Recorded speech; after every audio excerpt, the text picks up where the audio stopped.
Hi friends, అందరూ ఎలా ఉన్నారు ఫ్రెండ్స్? బాగున్నారా ఫ్రెండ్స్? ఏంటి ఈరోజు పాలు ఏంటి చూపిస్తున్నారు అనుకుంటున్నారా? అందరికీ ఉపయోగపడే వీడియోతో మీ ముందుకైతే వచ్చాను ఫ్రెండ్స్. ఇది ఏంటి అనుకుంటున్నారా? ఇది వస్తువు ఏంటంటే పాల కుక్కర్ అండి.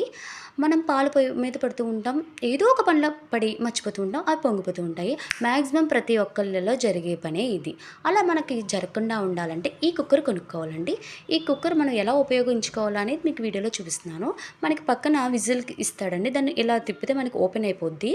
ఓపెన్ అయిపోయిన తర్వాత అలా గరిటె పెట్టుకుని అది కూడా వాడే ఇస్తాడు. ఒక గ్లాస్ వాటర్ పోసుకుంటే మనకి ఒక చిన్న గ్లాసు టీ గ్లాసు వాటర్ పోసుకుంటే ఒక ట్రిప్కి అయితే మనకి సరిపోతుందండి. అలా పోసిన తర్వాత అలా గరిటె తీసేసి అలా విజిల్ మళ్ళీ దానికి పెట్టేస్తే టైట్గా చేసేయాలండి. టైట్ చేసిన తర్వాత మనం 1 లీటర్ పాలకైతే ఈ కుక్కర్ సరిపోతుందండి. మనం కుక్కర్ పెట్టగానే 10 మినిట్స్కి మనకి విజిల్ వినిపిస్తుంది. మనం ఎక్కడున్నా సరే మర్చిపోము కూడా, పాలు కట్టేస్తామండి. అందరికీ ఉపయోగపడుతుందండి. మీరు కూడా కొనుక్కొని ఉపయోగించుకోండి. రోజు పాలు పొంగిపోతే మనకే కదండి నష్టం.